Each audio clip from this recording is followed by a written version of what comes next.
Well, hey, folks, welcome to the pre-show. The normal chaos in my house is carrying on while I am down here doing radio. How about that? I got a little feedback because I got the YouTube channel up there. Now that's shut down. There we go. We got about 2.5 minutes and we go live over on the radio station.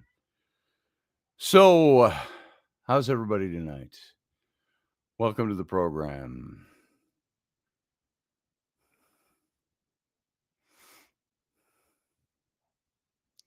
So, welcome, Randall. Welcome, Matthew. Good to see you guys in the chat room so far. And there will be no Captain's Cabin tonight after the show because I've got to run off. I've got a night shift to pull tonight. I only have 3 of them this week, though, and that's all. So that's good. It's a part-time gig, you know. So, hey, Sarah. Good to see you. See if I got all my stuff up here. Yes, I do. Yes, I do.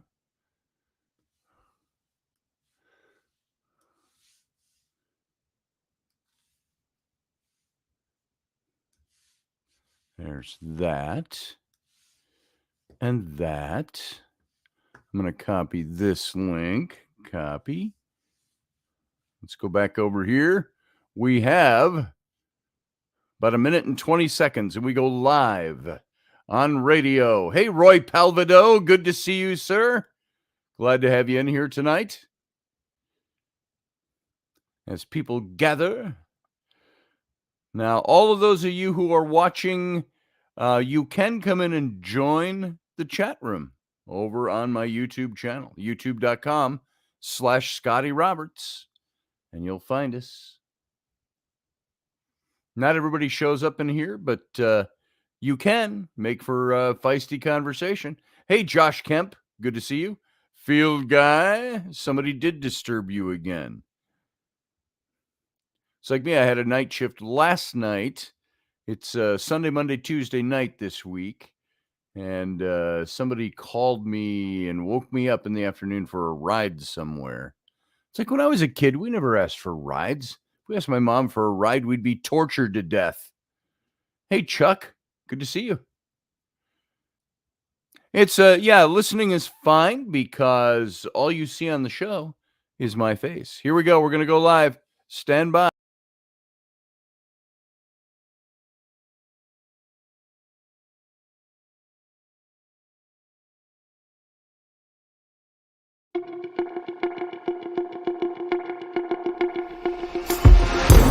The Intrepid radio program with Scotty Roberts. Intelligent talk.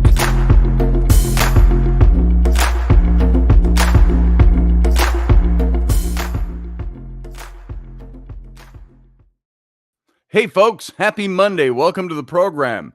It's me, Scotty Roberts, and this here is my show, the Intrepid radio program, broadcasting to you right here from my studio and to Subspace Odyssey Radio. So that's the radio station where we play in audio format every night, and then also simulcasting over on my YouTube channel. That's youtube.com/Scotty Roberts, where you can come and join the other Intrep heads in the chat room and enjoy yourselves. Hey to all those of you I said hey to over during the pre-show, and I see a few more coming in. Susie Q, good to see you. And also, who wandered in that I saw? Carly Sagan is here. And there was somebody else that I thought I missed while coming in. Grumpy Stack is here. There he is. The launch went fine. And it's going to be the next couple of weeks to a month that's really going to tell the tale. We had a good launch for Patriot Propaganda Apparel. Take those 3 words, put them together, and put a .com at the end, and you can go see our stuff. So go to Patriot Propaganda Apparel and take a look at the shirts we have there and order yours today. They're good shirts. It's not just me or somebody else throwing up another weak, wimpy, limp, conservative T-shirt site. This stuff is probably some of the finer art that you'll see, if I do say so myself. We've heard that from many different fronts, and also some great garments. And we've got people in the conservative movement that have taken note, and we're hoping to see this advance in very good ways over the next couple of months. So the launch went well. Thank you very much, Doug and Grumpy and everybody else. So go take a look. Here, I'll post the link even in the it's easy, Patriot Propaganda Apparel.com. Boom. There it is. Link is in the I believe it's accurate. I believe I spelled it right. There it is. My typos, not my ability to spell. So you can go there, take a look at that stuff. I'd appreciate it if you do, and if you find something you like and a shirt that you want to have, well, go ahead and buy it. Duh. So good messages on them. Our big sellers are the superhero shirts, the Trump and DeSantis superheroes. It's a conservative site. We're not going to put Biden on a superhero shirt. He might be a villain shirt eventually, but you can go take a look at those. You can see all the other shirts we have. Our favorite so far has been kind of what you might call the sleeper. It's the Trump finger. And it's got his signature on it and the form for getting your fingerprints done when you're arrested. We made this up during the indictment stuff back a couple of months ago, and we got his fingerprint as flipping off. And so for those of you who Let's Go Brandon is not good enough, you have to get that shirt. Go take a look at it. So tyrant, yes. I don't know that Joe Biden's got the ability to be a tyrant. He's a tyrant's, a group of tyrants' mouthpiece, and not a very good one at that. But that's a totally different. Either somebody just fell down the stairs or somebody dumped something down the stairs, if you all heard that. So anyway, we'll leave that for another time. Tonight, I have to be out of here right after the show, so there will be no Captain's Cabin tonight. Not even a hint at the Captain's Cabin. We're just going to have to avoid it tonight. And but we'll be back with it on Wednesday evening. And so let's see. What do we got this week? We got this show Monday, Wednesday, Friday. Tuesday, we have Robertson at 4 p.m. Central, 5 p.m. Eastern. And that's it for the week. So what does Susie Q say? LOL, right, Captain? Oh, yeah. Just forgot he was a tyrant, or used to be. Yeah, Joe Biden. Yeah, he forgot. I don't think he ever was, frankly. And I know we're all joking around about it, but Joe Biden didn't have the chops to be a tyrant. Who is the tyrant in our country right now? It's the cabal behind trying to keep Biden in office. Why do you think their main message right now is, let Joe finish the job? And I say, let Joe finish off America. This is not Joe saying this. He's saying it because he's been told to repeat that. He doesn't remember. Never mind. We won't get into any of that. We all know Joe Biden is a president in name only. And they cart him all around. They pump him all up when they need him pumped up. And but Joe Biden is the mouthpiece for quite a cabal, which we'll get into in another show, but not today. Matthew Sainsbury in Barbados says, I don't think Joe Biden is a tyrant. I just seem to think that he just seems to think that, on that day you have just put in there in our all. I can say that you'll see what hold the election turns. Okay, I think I got the gist of that, Matthew. I don't think Joe Biden's a tyrant. I think Joe Biden is a senile old man. And I say that the way I would say my grandfather became a senile old man. Joe Biden never should have been run for office. He's in office now. He does not have the capacity to be the president of the United States. If the United States falls, guess what? The world falls with it.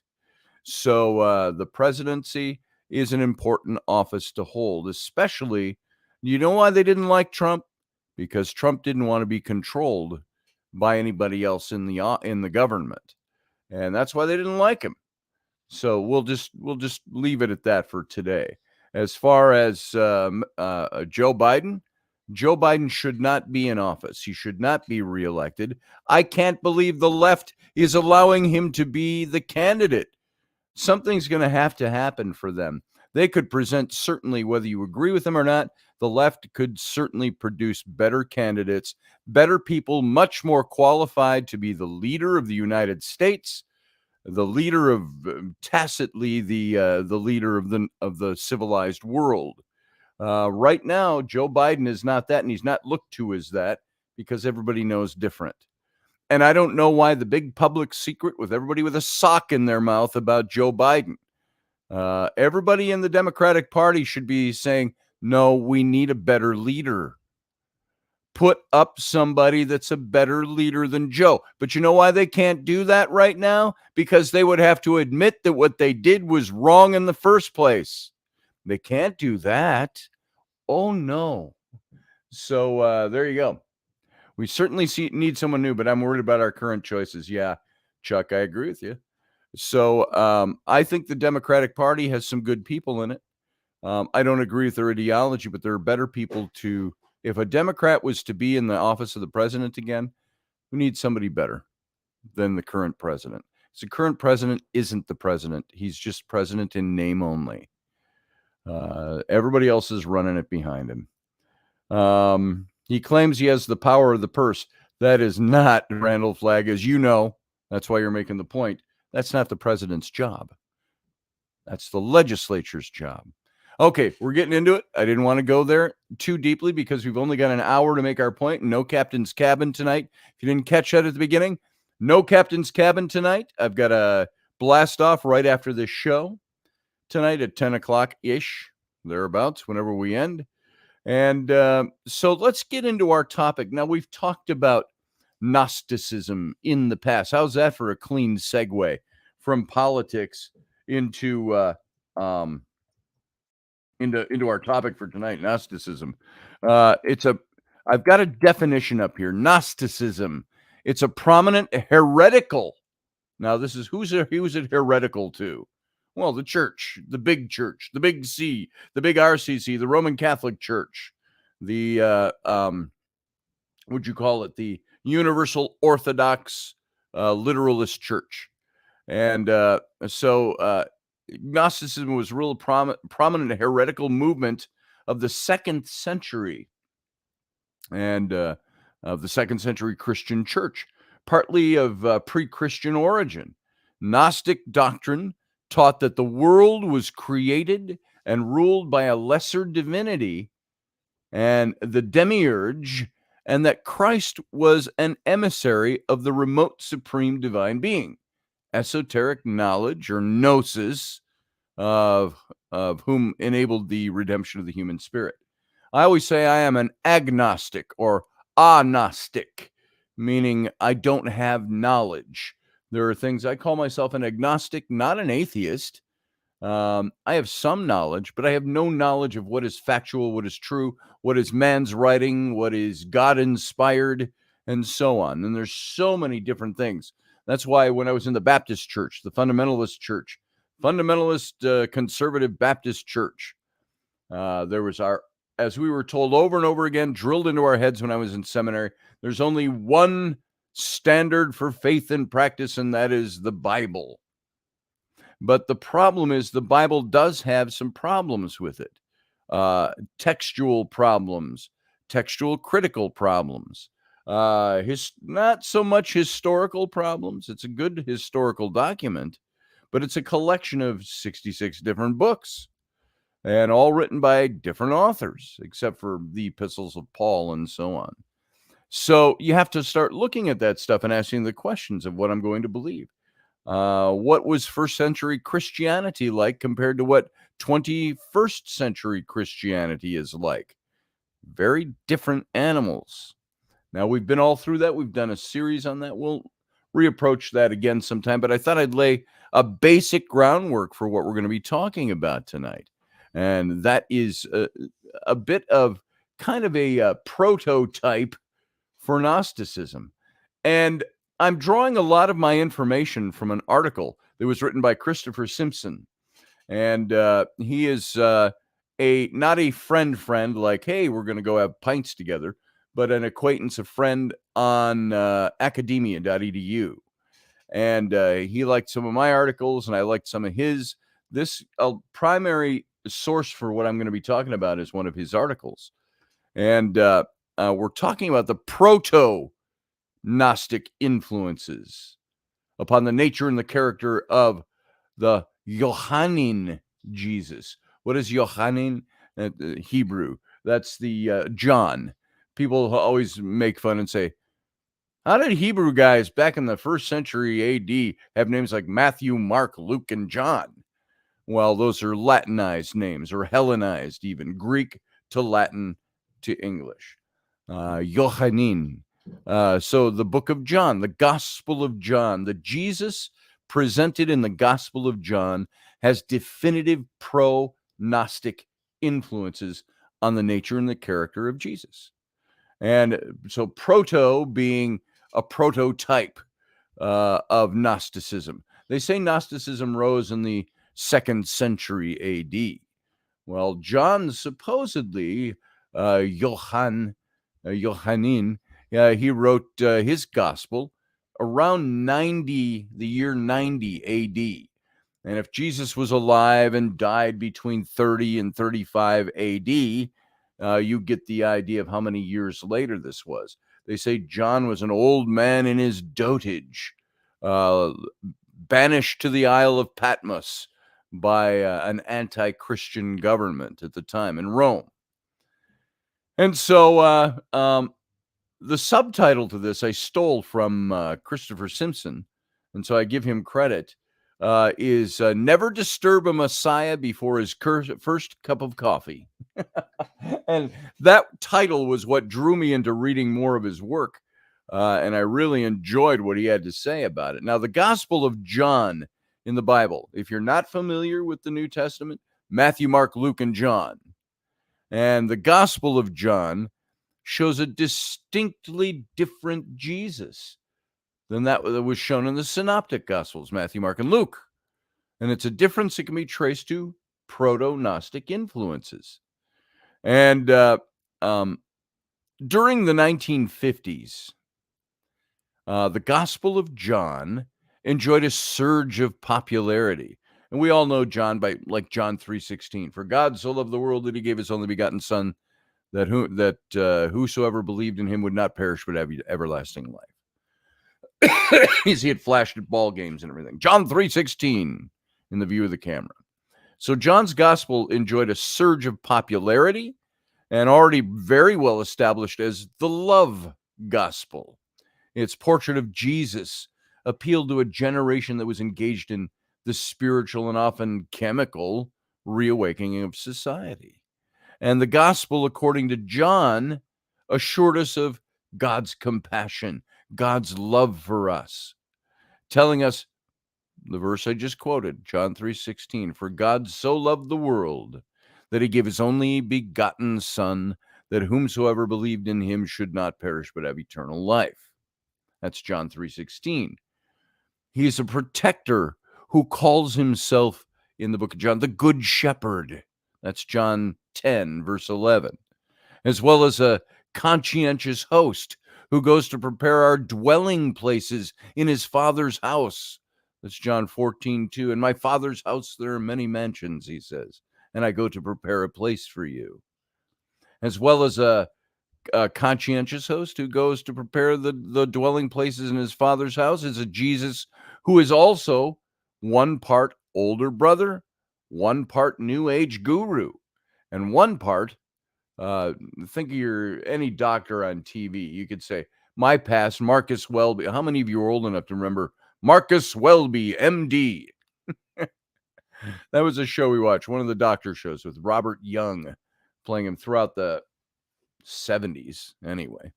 And so he was one part all of these things, and even his role as a lover isn't neglected. Aside from a short reference in the Synoptic Gospels, it's the Johannine tradition, the John tradition, both in gospel and revelation, which is most articulated about the bride and the bridegroom when speaking of the relationship between Jesus and his believers. John wrote this this is the same John, by the way, this love gospel. This is the same guy who wrote the book of Revelation, the wacky, wild, crazy, prophetic book of Revelation. And but he speaks of Jesus as being the bridegroom and the church being the bride. And this love relationship used as a, not a simile, an illustration of what man's relationship was to be to God. But despite this, there's this curious flip side to the Johannine Messiah, which runs directly counter to his image of love and compassion. These counter balancing, juxtaposed ideals between that are being presented in the book of John. And the Bible scholar Robert Fortna, he comments with no little puzzlement upon Jesus' decision to wait 2 days before going to Judea and raising Lazarus from a severe and incapacitating case of death. You remember? They said, hey, your friend Lazarus, he's dying. He's calling for you. And it says Jesus just kind of bode his time and took 2 days. And I don't know if you're hearing all that as my kids running up and down the stairs because they're mad they have to go to bed. And mom's after him out there. So if you're hearing all that pounding, that's what it is. It's my children. Imagine that when I work nights and I'm sleeping down here in the master bedroom, and which is right below the kitchen, and this office is right below the living room. My kids running around when they get home from school. Bum, bum, bum, bum, bum, bum.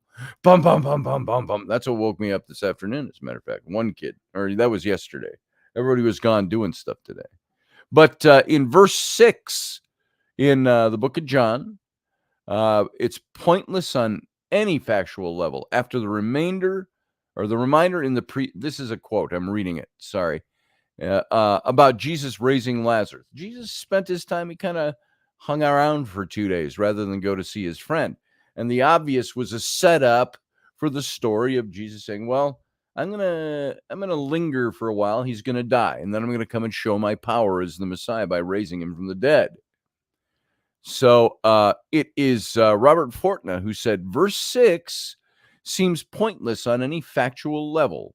After the reminder in the preceding verse that Jesus loved Lazarus as his friend, this deliberate delay can only appear arbitrary. Perhaps it's designed in part to deepen the miracle story's dramatic tension, the fourth gospel and its predecessor. So to explain it, Fortna conjectures that the delay is a Johannine addition necessitated by the contradiction of Lazarus being 4 days buried upon Jesus' arrival. So, whereas the journey itself takes only 48 hours, so such an exegesis of this passage comes about largely through treating the incident as though it were an anomaly. And the truth is that in an ironic twist to the gospel's reported portrait of a tender, compassionate, loving Savior, this type of incident is the rule rather than the exception. So upon closer investigation, the Jesus who appears in the love gospel is in reality a bit stubborn, a bit recalcitrant, and a bit impatient. I'm going to lay out the case for those 3 words here. And so this is what the Johannine, the John gospel, starts to present to us. So now the Johannine nature of Jesus, it's this refractory nature of the Johannine Jesus that's made apparent in the very first miracle performed in Cana. Remember the wedding at Cana? And we've talked about that at great length on this show. I happen to believe that was Jesus' own wedding, where he turns the water into wine and so on. And there's a lot of facts around that we're not going to get into again tonight. Just put that in your kettle as we're talking about this. And upon being told by his mom that the wedding feast is running out of wine, his response is, "Woman, what concern is that to you and to me?" And Mary, in the tradition of all mothers throughout history, ignores her son's protests and encourages him to perform for the guests, thereby ensuring that his career as a miracle worker gets off the ground.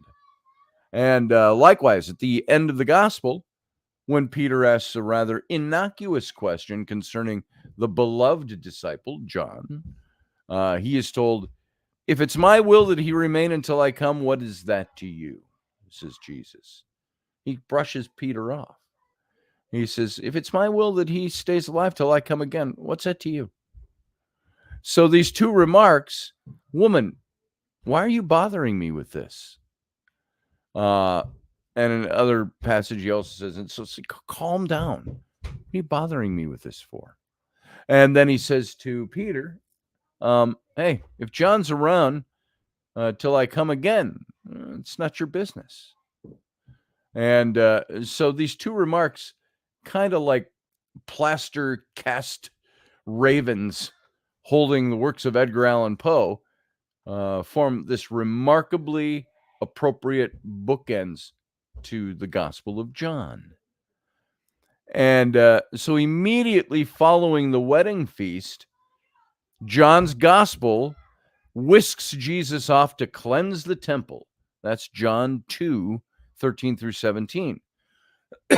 And while this incident is common to every gospel talks about the temple cleansing, overturning the money changers' tables and all of that. It's the synoptic reserve. I can speak. The synoptic gospels, Matthew, Mark, and Luke, they reserve it for a later date when the dark clouds of his crucifixion are rushing over the horizon. Remember, it was that last week of Jesus' life when he's in Jerusalem that the other three gospels place the cleansing of the temple. And it's only in the Johannine account does this violent exhibition make its appearance as his second official act after having turned the water to wine at the wedding of Cana. And only here are we given the added detail that the whip he used was constructed by his own hand. He took leather straps and tied them all together and made a whip all by himself, his own hand, and he uses that whip. And so at this point, the Johannine comment, "Zeal for your house will consume me," is perhaps redundant. That's John 2:17. But still, within the second chapter of the book of John, Jesus gains many believers during the Passover festival in Jerusalem. And while this would appear to be a cause for great celebration in early Christianity, and while at other times he'll revile people for not believing, in this case, Jesus, on his part, would not entrust himself to them because he knew all people and needed no one to testify about anyone, for he himself knew what was in everyone. That's John 2:24 through 25. Let me read that again. Jesus, on his part, would not entrust himself to them, the followers, because he knew all people and needed no one to testify about anyone, for he himself knew what was in everyone. And this is a comment as ambiguous as it is cynical. So another and by the way, what I'm doing with this, I'm not trying to lay any groundwork for doubting the divinity of Jesus. You choose what you believe, and you believe that with all your heart. I'm not trying to dissuade anyone.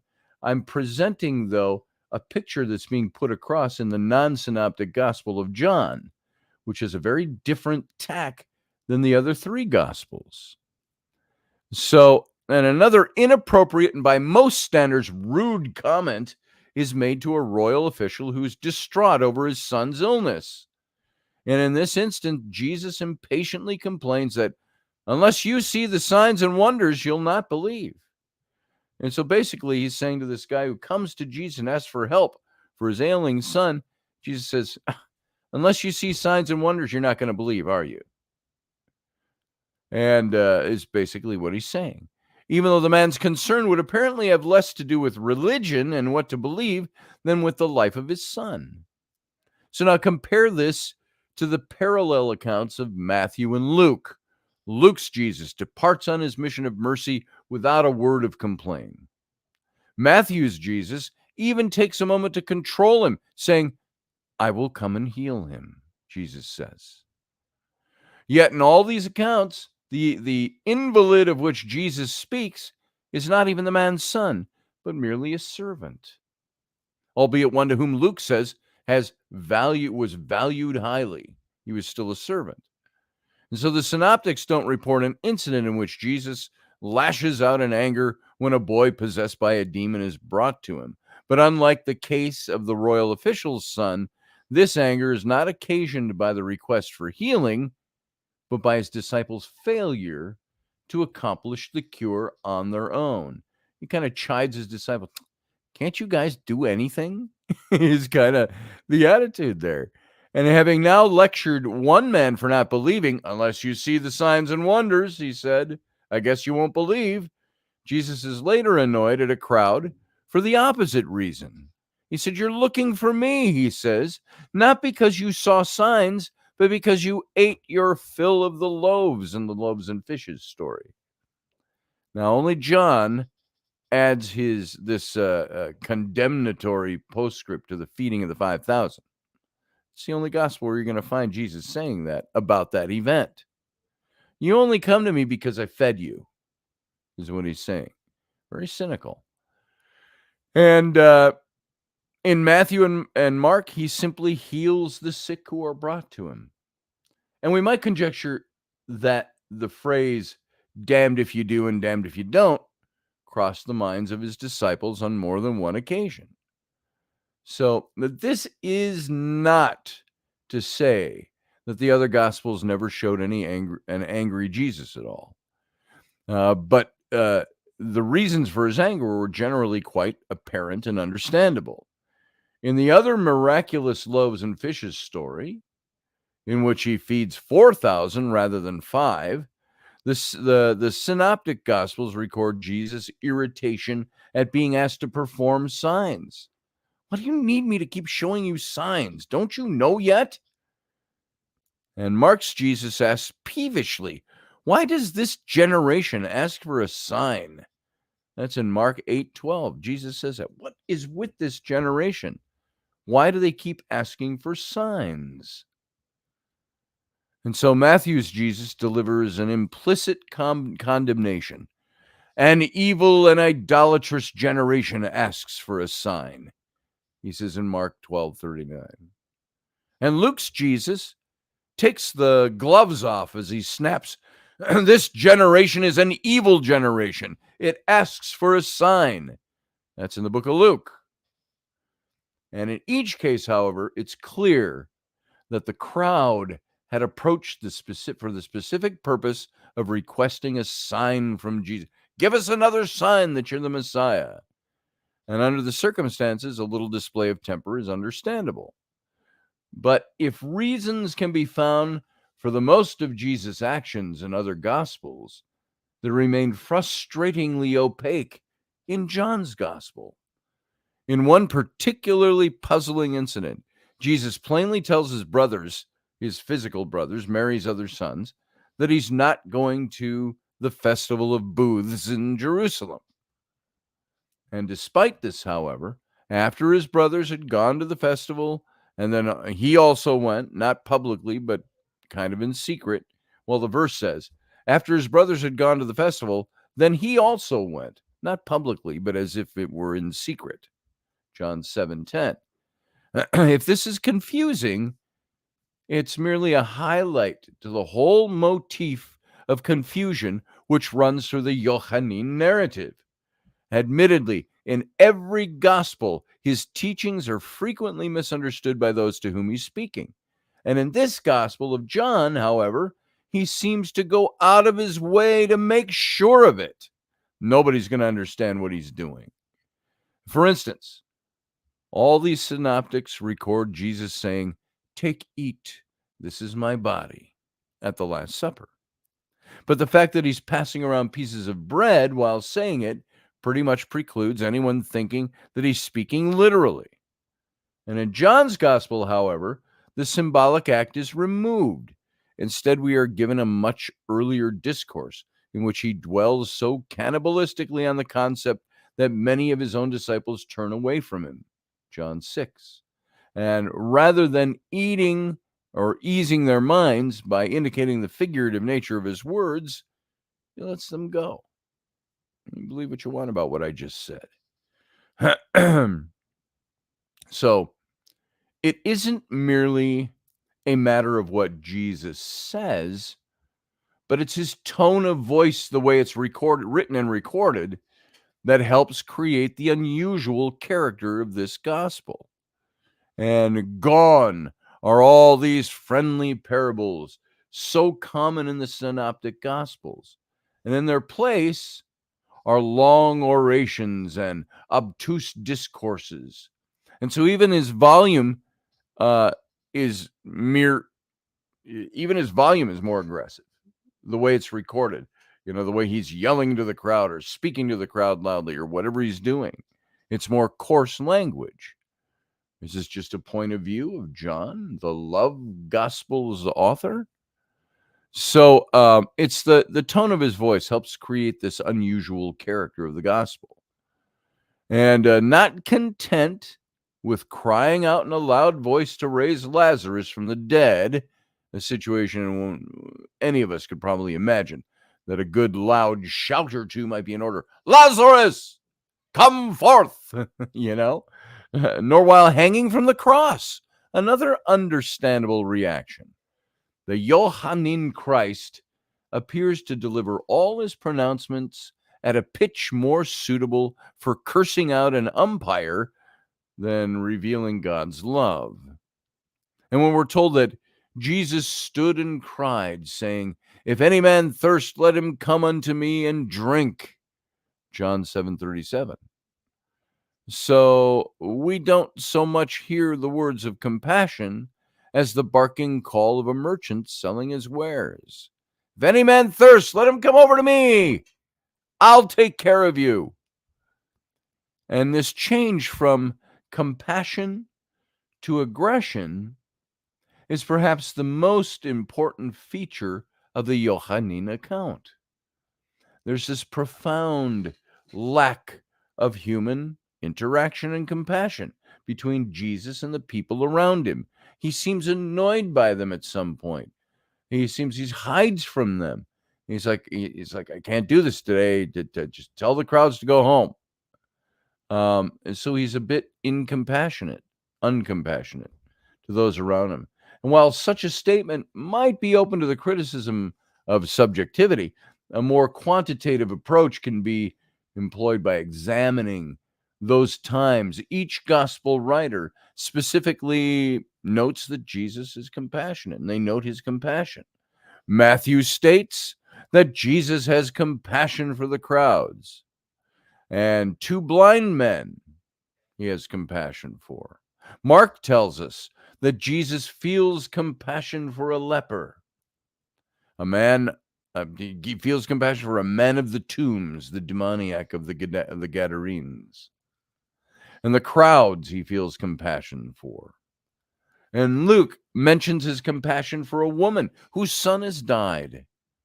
And in contrast, nowhere in John's gospel is Jesus moved by compassion, except possibly when he weeps before Lazarus' tomb. Itself strange, since he's just about to resurrect his friend. And the Jews, who in this gospel are always wrong, comment, "See how he loved him, he's weeping." And leading us to believe that something other than compassion may have been involved. And I always wondered about that. Why is he crying for this friend of his that he's going to raise from the dead? It's interesting. Unless that was part of welling up the power of God to do it. So, his relationship with the disciples can also be described as kind of anemic. Now, would that surprise you that I would say that? It's a bit weak. It's a bit anemic, his relationship to the disciples.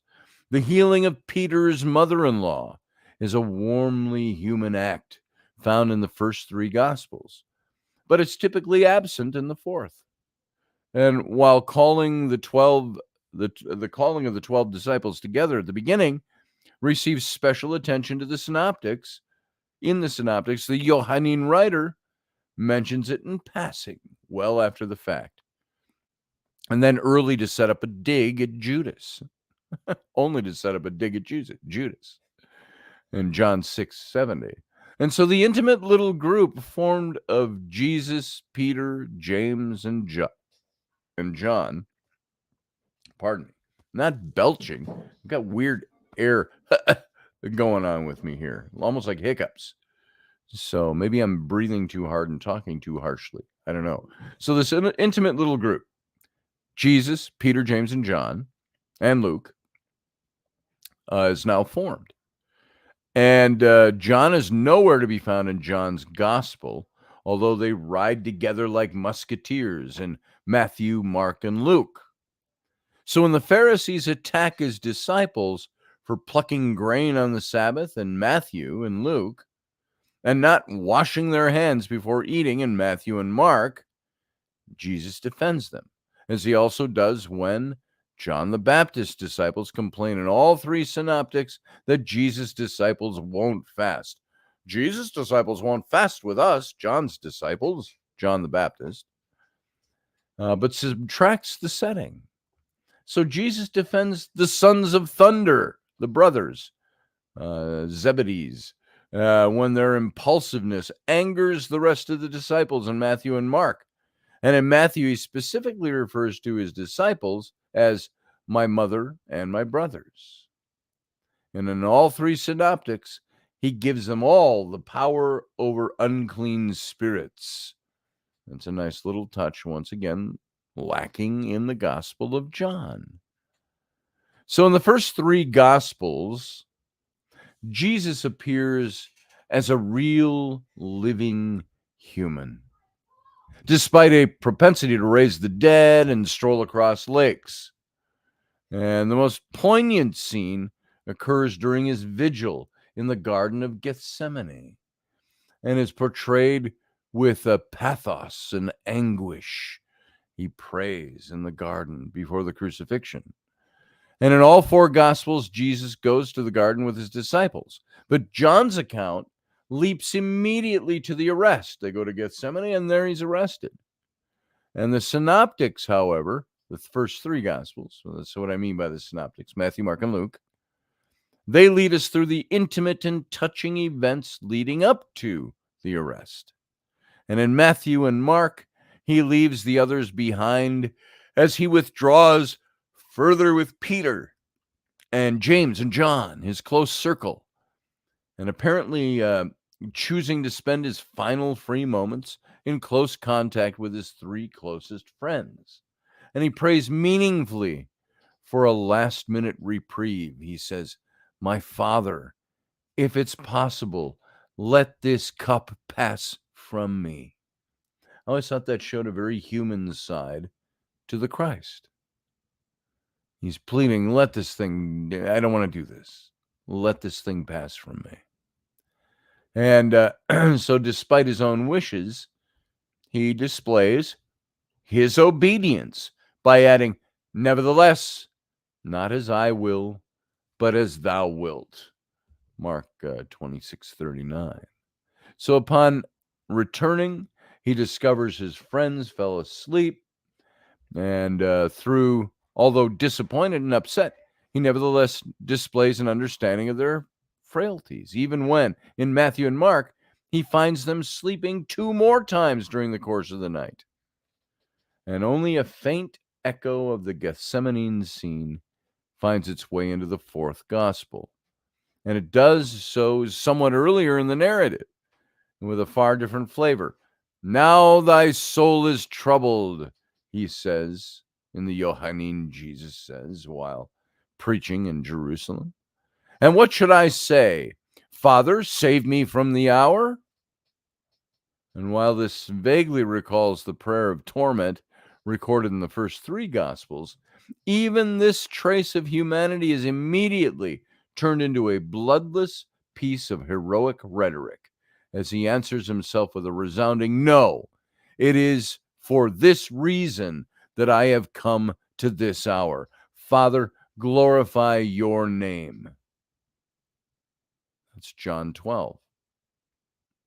So, equally bloodless is the arrest. Gone is the moving and trenchant kiss of betrayal by Judas. And in its place are given a band of soldiers so intimidated by Jesus that it seems incredible that they could stay on their feet long enough to do their job. As soon as he said to them, I am he, it says they went backward and fell to the ground in John 18. That's not recorded in any of the other three Gospels. So there is a Gnostic connection here. To understand the motive for the Johannine portrayal of Jesus, it's important to first fully grasp the central figure. In John's Gospel, Jesus can be summed up as follows. He shows little compassion or even understanding of human frailties. Although he's executed, he approaches the event as Lancelot does a joust. And even during his crucifixion, he remains steadily clear-headed, taking care of business as he arranges for his mother to be taken care of by John, the beloved disciple. And had the event occurred in modern times, we suspect he would also have reminded Mary to send in the next insurance payment. I mean, that's the way it comes across. So rather than speaking in parables, which can both hide and reveal meaning, he seems purposely to court simple misunderstanding. He's loud, he's changeable, he's secretive, and apparently without compassion.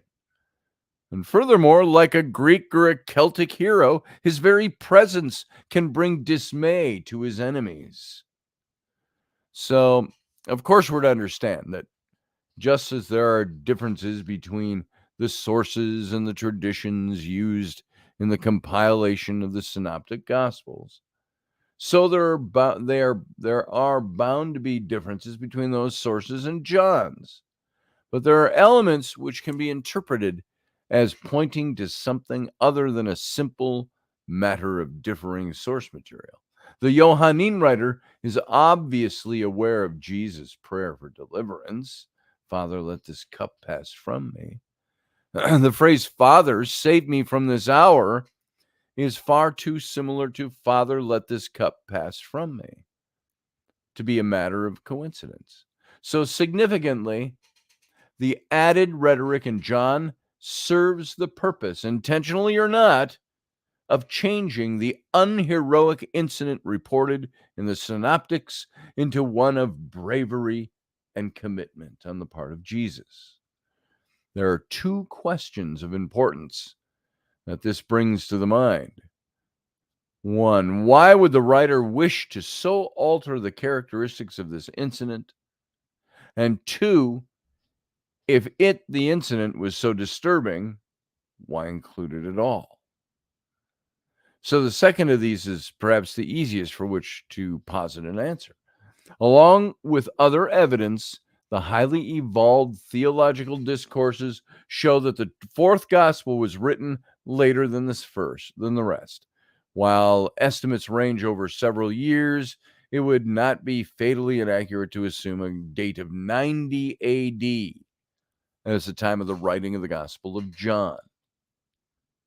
And it would seem reasonable to believe that by this late date, the other three Gospels, as well as their predecessors and their progeny, would have been known to people over a fairly large area, including the Johannine communities. So indeed, John 12, 27 through 28 could be used as evidence to support this. And if that was the case, then certain stories and tales would already be known.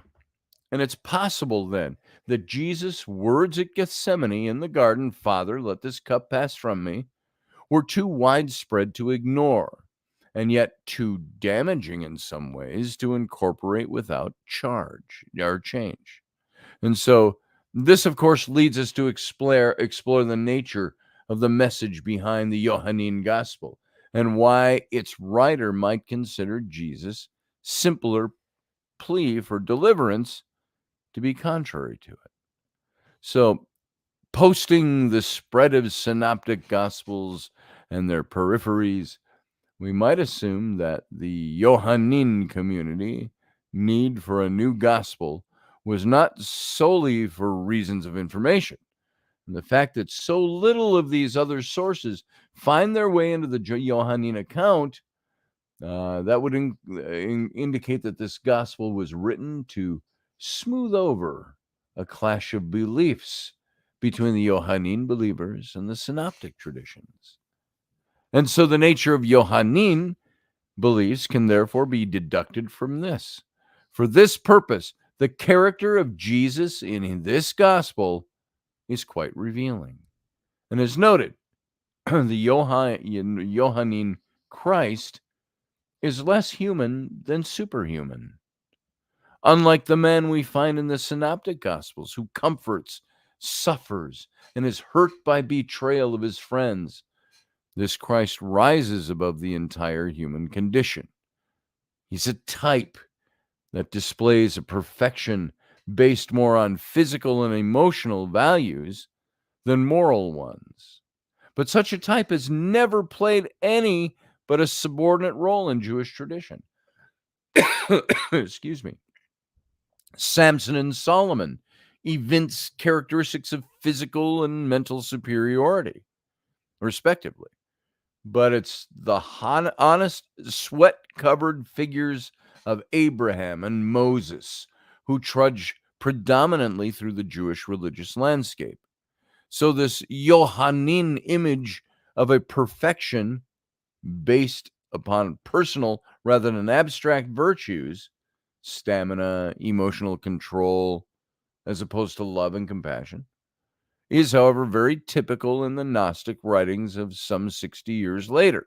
So much about the Johannine Christ fits comfortably with this development and may well indicate an earlier move in this direction.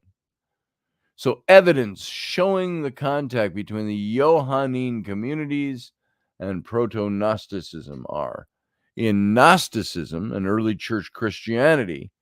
The author R.M. Grant hypothesizes that Gnosticism is a means by which apocalyptic belief systems can cope with the disappointment of an unfulfilled apocalyptic vision.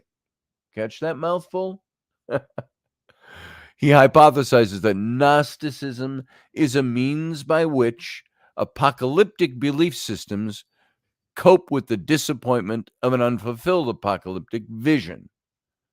And it's his belief that Gnosticism would have gained its start from the fall of Jerusalem.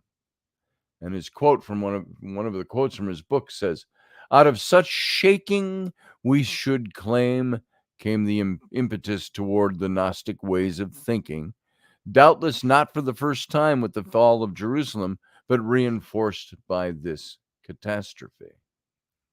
So as evidence, he points to Paul, claiming that the apostle's early writing is distinctly apocalyptic. But as time passes and the apocalypse fails to materialize, it begins to show distinctly proto-gnostic ideas. Remember back in the day, Paul's day, they were expecting Christ to come back and leading an army from the clouds, expected at any moment, they said, 2,000 years ago. So a large part of the Gnostic belief system involves a material world which is so naturally corrupt that it cannot manifest any form of perfection. A heresy arose which claimed that Jesus had not really appeared in the flesh, citing the innate corruption of matter as evidence of the impossibility. And so the Johannine Gospel strongly emphasizes the material nature of his incarnation. And the Word became flesh and dwelt among us. So says John 1, verse 14. So unless you eat of the flesh of the Son of Man, etc., John 6. Reach out and put your hand in my side and touch the nail prints in my hands, he told Thomas in John 20. The Johannine letters further support this. And they even speak of deceivers who've gone out into the world, those who do not confess that Jesus Christ has come in the flesh. So obviously the Gnostic heresy was already showing its head. So ironically, however, the idealized, barely human figure presented in the Johannine tradition also suggests that some aspects of it had already taken hold. So if the Johannine Jesus, in him we see this ideal who to some degree has removed himself from the world. And this foreshadows the later gospel belief, or Gnostic belief, I'm sorry, that he who attains this gnosis and gathers himself from the cosmos is no longer detained here. And so you can this so strongly does the writer of these epistles feel about this that he even uses the term Antichrist to describe the splinter group, to conjecture that this splinter group also later grew into the Gnosticism of a later generation would not seem supportable. And finally, in kind of closing this out, not only is there a dramatic turnabout in the Johannine portrait of Jesus compared to that of the first three Gospels, but it's a portrait which displays distinct signs of having undergone a change of values. The virtues of the heart and the compassion and the will to obedience given way to new virtues of self-control, impatience, and the frailties of life, and even a kind of will to power. So such virtues fit well into the Gnostic scheme. Although there's a paucity of documented evidence that Gnosticism existed before the mid-2nd century, it's safe to assume that it did not spring up full grown, that it's already suspected that the Gospel of John contains motifs, structures, and dogma reflecting a contemporary proto-Gnosticism. And it's only logical to expect the character of Jesus to illustrate these motifs. And there's a little more to this. Maybe we'll pick up, let's do the captain's cabin for a couple of minutes. I said there wasn't going to be one. Let's do it for a couple of minutes after we say goodbye to the radio audience. Radio audience, glad to have you here tonight. We'll see you on Wednesday. And for now, live long and prosper. Join us every weeknight at 9 p.m. Central Standard Time, 10 p.m. Eastern. The Intrepid radio program, a Scotty Roberts Productions broadcast.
Hey, folks, welcome back for just a few minutes. I've got to get out of here pretty quick. I wasn't going to do a captain's cabin at all, so consider this an very abbreviated captain's cabin.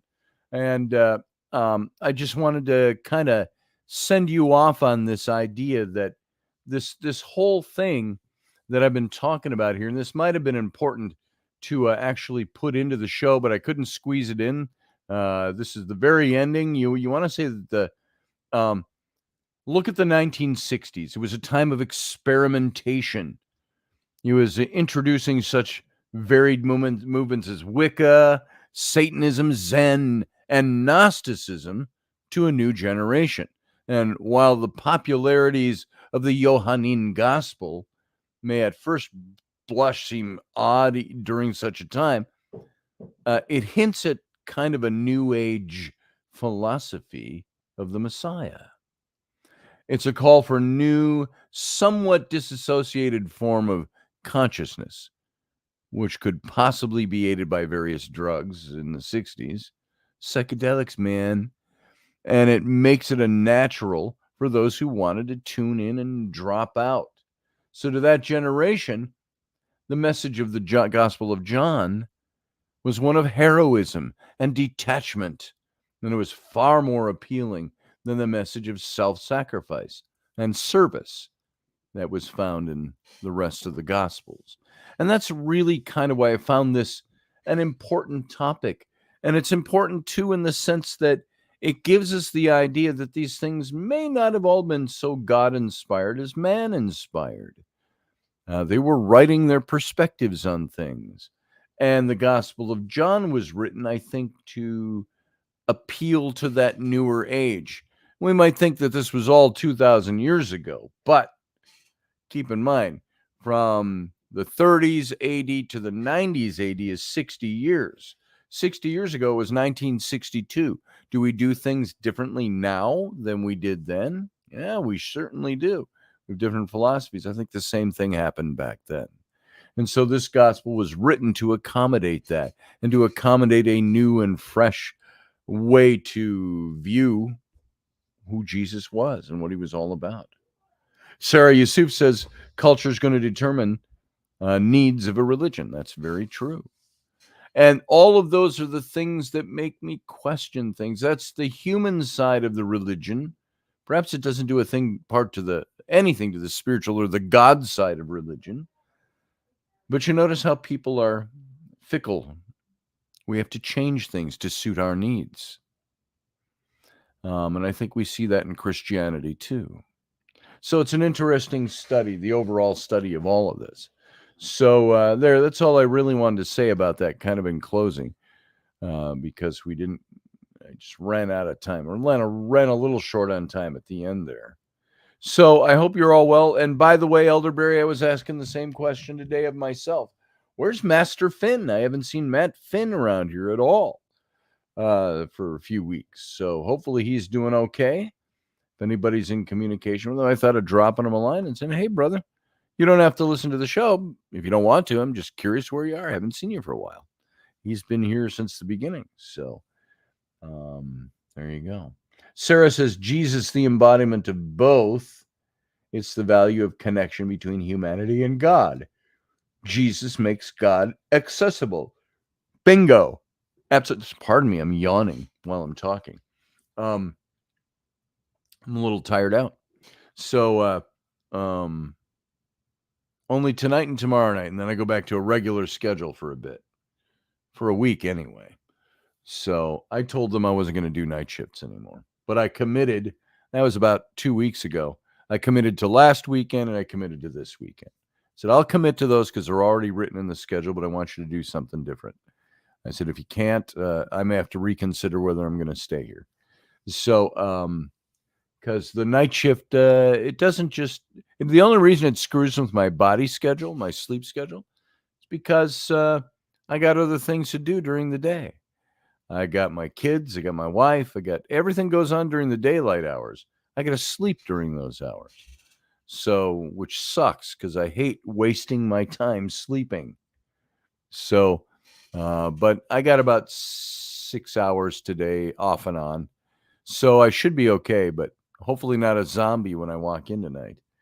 And you look at the clock and you go, oh, only 7.5 hours left. I've only been here for a half hour already. Yeah, sleep. What's that? Says Sarah. Exactly. So I got to go put on my work uniform shirt, my light blue shirt, and I've got a black sweater I wear over it, even though it's warm outside. And but it's air conditioned inside. So I got to get myself going. So I'll see you all tomorrow for Robertson. Oh, I also posted, I'm going to do it one more time. Those of you here, go on over to my Patreon site. We're starting the shift to put everything over onto Patreon. And so if you are a fan of this show or a supporter of this show or you like this show, Patreon's going to be a way to keep it alive. And so go on over and take a look over there. And I'm starting to put up old shows over there. And pretty soon we're going to start broadcasting from Patreon. And so you can go take a look and see what you think over there. And that's all I got. So you all have a good night. I thank you for being here. Wednesday night should be a fairly normal night for the show with the Captain's Cabin, as well as Friday, unless they put me on the schedule Friday again. So we'll see what happens. I got to tell you, there are points working there where I go, even though my attitude is good, my external attitude is phenomenal, my internal attitude is sometimes one of, I think I'm just going to go. Somebody was trying to give me a few words about the way I did something, or, you've got to do this now. You got to take out the trash every night, or whatever it was. It was something like that. And you're going to get yelled at, I'm told. I said, you know what? I said, anybody who wants to, whether they are my equal or authoritarian around here, can say anything they want to me and talk to me. I said, the moment I feel yelled at is the moment I'll just say, I got better things to do. Sorry, that's my personality, folks. I just walk. I'd say, you know what? If you're going to yell at me, you're going to do this job yourself. I won't be here doing it for you. And it sounds cocky and snooty and my nose in the air and thinking so much of myself, but I got to tell you what, I'm much more competent than somebody it takes to stack egg cartons. And that it peeves me a little sometimes in my head. Never comes out in my attitude, because I always have that positive being there and making attitude, making people's days. And that's what it's all about. That's how you get through those hours. But last night, because it's so quiet, well, third shift is kind of quiet. So, that's why we have you guys. Not only am I a store clerk that takes care of the clients that come in, you got to, stock everything. You got to polish the floors. You got to you got to clean the coffee makers. You got to take out the trash. And there's all this whole list of things. It's like, why didn't you just say the job is a janitorial job? But you also got to learn how to run the cash register. So, that stuff goes on. And it goes on in my head. I've said it here before. I say to myself sometimes, well, here it is, the culmination of 40 years as an illustrator, a designer, an executive in advertising, ending up stocking eggs and butter and sorting cigarette packs, things like that, and mopping floors. I don't care. I can do that. If I need to do it, I do it. But looking to better things happening. And so there you go. So I got to get out of here. I got to go do a night shift tonight. It's only 3 nights this week, so I'm good. Tonight and tomorrow night. And I'm sorry I didn't get to all of your comments during the show, but we got to rush off now. So we'll make up for it on Wednesday. So everybody, have a good night. And once again, as I said earlier, live long and prosper.